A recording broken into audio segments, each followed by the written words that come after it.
to come on in. Let me turn my microphone down. Waiting on everybody. All right. Just waiting on y'all to get on in here, man. What's up? What's happening with you guys? Doing the late night tap in as we do sometimes. Glad to have y'all tuning in. I hope y'all checked out my earlier broadcast on my Tariq radio channel, ladies and gentlemen. Hope y'all tapped in on that. If you haven't, go to my Tariq radio channel on YouTube and check out the broadcast I did earlier today, ladies and gentlemen. Very good broadcast. See some of the regulars in here. I see Nikki the God, Mr. Sir Major, Re-Ups. I see Grimes. I see Michael Warden, Wartox. Excuse me. Glad to have y'all in. My lady be having the house cold as hell. That's why my throat be janky. I noticed that. My wife had freezing in the damn house. Shit, I feel like I'm in a goddamn igloo. But I'm here chilling with the family, man. First and foremost, we having an event at the Hidden History Museum next Saturday. That is August 12th. Y'all need to come on down, comedy show, and we're going to have a rap contest. How many of y'all can rap? If you're in LA and if you can rhyme, come down. We got a rap contest we're going to have. And the winner's going to get $500. That's a nice little quick bag for somebody to come spit some rhymes. That's a nice, good bag, and we want the audience to judge. So we want to see what kind of skills people have. We want to find some talent out here because the rap game is real funny style right now. So we're trying to find some new talent out here. We're trying to give some new people a shot, trying to get their names out here. So we want to see what you got. Of all ages, young, old, you're a trap rapper, gangster rapper, backpack rapper. If you're an old nigga, you're an old school rapper, you want to go do some Sugar Hill Gang rhymes, come on through. We want some old niggas too. Ladies, if you old, we need some salt and pepper rappers too. Y'all come on down. Y'all can be the new Salt and Pepper.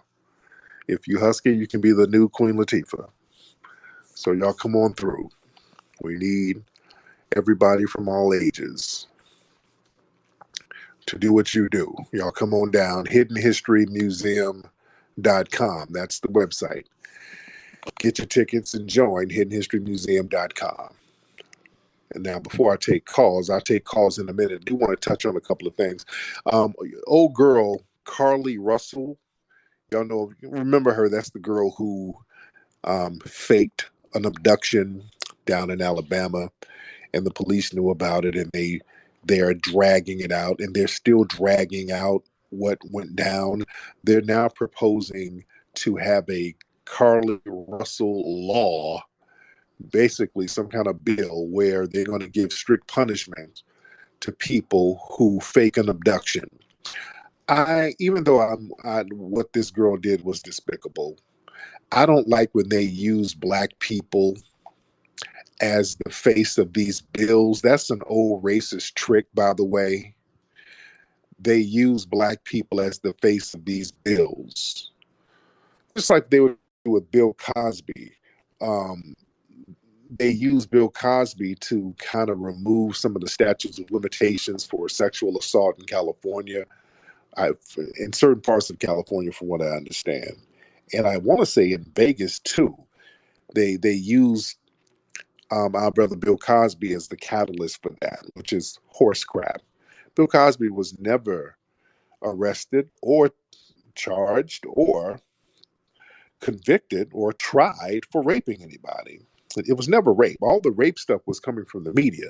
They were just saying rape, but he was never charged, never tried for rape. You understand? So let's be very clear on history. The media will sit up and just say stuff over and over and over again, but we got to understand what the is. Yeah, the media, they have a way of demonizing people when it's time for them to be demonized, just like they're doing with Lizzo. See, Lizzo messed up by thinking that her being a mammy for the dominant society was going to protect her. We kept warning her, ma'am, you better stop bug dancing. And she was telling basically us to kiss her ass. And now They're turning on her. And, it looks like some kind of shakedown. They're demonizing her in the media so that some of these lawyers can get a quick bag out of her. Y'all better understand, black folks, when you are a person in the dominant society, they're propping you up a little bit too much, they're setting your ass up. Y'all have to learn the hard way. They've been doing this for years. When they're propping you up a little bit too much, you better put your ego in shit. What happens is they start propping you up, and people's egos are so thirsty. You think, well, damn, they wonderful. They see my greatness. They see how phenomenal I am. Don't you ever, you better start thinking in real terms like, hey, what if these people try to set me up? You don't think like that. You're so ego driven. So many people get out here and they think, well, damn, they love me. I'm large.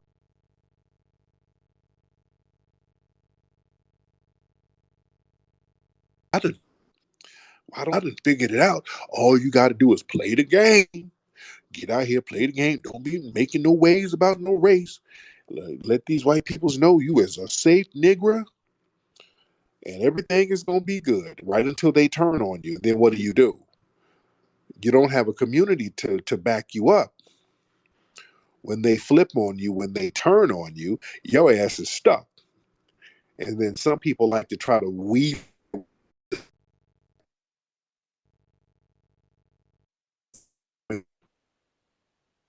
degrading, degenerate stuff, making all of us look bad. You make us look bad when you do this stuff, but you don't care because it's all about you. You see? So people have to learn the hard way that you can't come running to the community for backup after you sat here and buck dance for the dominant society. This is why you have to check yourself on that type of stuff. People love trying to play that game until the white people turn on them. Then y'all want to run to the community. Yeah, it doesn't work like that. You got to be down all the time. You got to have a foot in the community all the time. You have to let folks know that you're down all the time. So when they do try to flip on you, it won't work. Just like with Kyrie, brother Kyrie Irving. They tried to flip on him, but he had so much support from the community because he never got around white folks buck dancing. And he has done things for the community, and he still does things for the community. That's why we looked out for him, and they couldn't just throw him under the bus like that. You had a whole community of people looking out for you. I remember when we had the rally for reparations, if you remember, people were chanting his name in support. Kyrie, Kyrie. So he had that grassroots support. So they couldn't flip on him like that. See, y'all better watch when they try to give you props to the point where you distance yourself from the community. That's always a trick bag. And then you start doing little degrading shit to make the community look bad. Yeah, they're setting your ass up, and y'all want to play that game if you want to. Lizzo has done disgusting coon mammy stuff, fam. That's just what it is. We got to be real. She's done some mammy ass stuff out here that we've said, hey, man, that's not a good look. And her attitude is like, well, these white folks are paying me. They're giving me good money so everybody can F off. That's been her disposition. Now they flipped on her ass. And people, they're calling her R Belly, not R Kelly, R Belly. Y'all are very scandalous for calling that woman R Belly. We're not going to go there. Y'all not going to call that woman no R Belly. That's too much.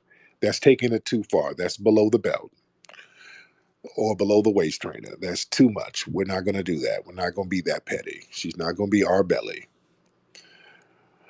But going back to them using the Carlee Russel situation to create this bill about a fake abduction. If you do a fake abduction, they got a bill named after the black person. Man, do y'all know how long white women been faking abductions and killing people and then faking that they got kidnapped? Man, remember in the 90s they were doing that majorly? The Susan Smiths, remember her? Susan Smith sat up here and drowned her kids and then sat here and blamed black folks, blamed some non-existent black men. That was a major case in the 90s where people were pissed because the police were going around gaffling brothers up doing that stuff. They were gaffling brothers up. There was another dude, that Stewart guy in Boston, who threw his wife off a bridge or something, and then said some black dudes kidnapped them, and then they were rounding brothers up in Boston. Y'all remember that? That was either in the 80s or the 90s. Even with the Jeffrey Dahmer case, remember when Jeffrey Dahmer got killed in prison, there was another white man who got killed too by the same guy. The brother who killed Dahmer, he killed another dude too, and the white man was in jail for, I think the white man killed somebody and then blamed a black person.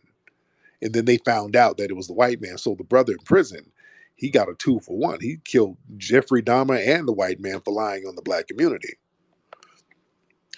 So that's been a thing. The dominant society killing people and then blaming us and then saying that they got kidnapped. Y'all remember there was a white woman there a few years, well, not a few, about a decade or so ago. They called her the runaway bride. She was supposed to get married, and she said some Mexicans kidnapped her. And they were so sympathetic to this woman. They called her the runaway bride. Oh God, she got cold feet. Oh, the marriage, the pressure of marriage was too much. Help the hell out of here. Yeah, the runaway bride. Y'all look her up. She didn't want to marry the guy, I guess, and said she got kidnapped by some damn Mexicans. Didn't she? Wait. If I remember right, didn't she say it was a Mexican and a brother? Somebody help me. Y'all know who I'm talking about. Didn't she say it was a Mexican and a brother? If I'm not mistaken, I think she said a Negro was in the car who kidnapped her too. They got to throw a nigga in there to really sell the soap. But family, do y'all remember that? Was it? Didn't she also say a brother was there too? Okay, I gotta look into that. My memory is kind of, if I remember, I could have swore there was a Negro in there, but they didn't talk about having an abduction law and harsh punishment for them. White folks do these hoaxes every time. Hell, forget all the Karen videos we see.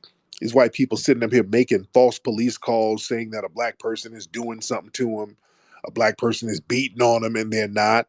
They don't start talking about severe punishment for false calls. They don't do that. And also, white people be doing stuff like vandalism. They vandalize themselves and then blame black people. There was a white girl, remember, a couple of years ago, she lied and said some black people kidnapped her and then carved the word. What they carved a word in her face. Was it Black Lives Matter or something? I think she said they tried to carve Black Lives Matter in her face, but the word BLM was in reverse, like she did it in a mirror. Her big dumbass did it to herself, and she did it in a mirror, and the words were backwards. That's how her stupid ass got caught. Remember that? And there's a meme of an old white man who said that Black Lives Matter vandalized his house. And it was some shit. It was like a burnt flag and the words "Blacks Rule" written in his driveway. Like, yeah, nigga, we don't talk like that. We don't go around talking about blacks rule. This nigga had blacks rule. We don't talk like that.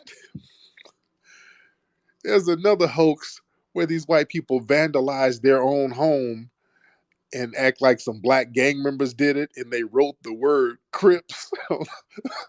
They wrote Crips on their garage, and they wrote the shit in cursive.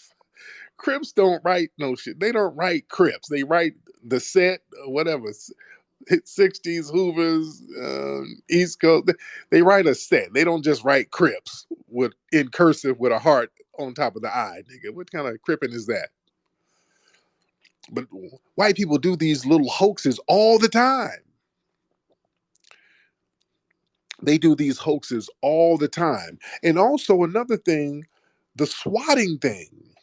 These people, the white supremacists, they do these swatting calls all the time, especially targeting black people. I've been targeted with an attempted murder swatting, because I'm not going to minimize it to just a prank. That's what they do. They minimize them to pranks. Those are attempted murder calls. They set people up to get killed. Um, a sister named Melina, she's a Black Lives Matter activist in LA. They've swatted her a couple of times. Nicki Minaj, they just swatted her. Her house got swatted out here in LA. And they know who the people are who do these things. They don't put no severe punishments on them. People who make these deadly fake calls, they just chop it up as a prank. Yeah. But with the black people, now there has to be severe punishment. Oh, it's going to have to be a felony if a black person makes a false report, a fake call, a prank call. Stop. So I ain't with that part of the game. I ain't with that. Even though old girl is a dingbat, I'm not with them using a black person to push a certain law and create more severe punishments. I'm not with that at all. Let's get some people in the room. Let's get what's your name, brother? Badu. What's your name? Your last name Badu. What's up, bro? Mr. Badu. Yes, sir. Yes, sir. Peace to you. Peace to the family. How you doing, Tariq, man? Uh, My man, I'm Man, good. yeah, first of all, I just want to say I've been listening to you and following you for years, man, and always love what you're doing, man, especially for us people like me, people in the community. Most definitely. And I just wanted to holler at you real quick, man. I just wanted to get your take. I don't know if you had talked about it already, but what was going on in Africa about about the guys with the they was talking about like kill the boer, kill the farmer, and then turning Yeah, around and yeah, then saying, "Hey, we stand with Putin." And now like all these Pan African folks, like they just ran around. They ain't got no spaces or no type of talks about this. Like I just wanted to see like your take on it. You know what I'm saying? Because like I just felt that like right. that was nuts to me. You know. So, Yeah, yeah. Now, what's happening? Thank you, brother. What's happening over there now? Putin has forgiven a lot of the debts for some of them African nations. So that's a good thing. Um, I want to see what they're going to do over there with it. A lot of people are praising Putin. Now, they ain't got to praise him; they got to cut all that praising him out. But the fact that he's forgiven the debts, that's them. Him kind of taking a shot at the other Western powers over here. Um, but it's interesting to see how they're going to get down. I'm liking the vibes that I'm seeing, because now they're standing up for themselves over there. Now they're talking about, hey, getting some of the white supremacists out of those African nations. I like that talk. I like that. I'm all for the brothers and sisters standing up and building their nation and getting their resources together. I'm all for that, and I support that fully. Um, they gatekeeping their culture. They're trying to pull it together over there. They're going to start getting their resources together, and I wish them well. I want them to do good things. That's what I'm talking about.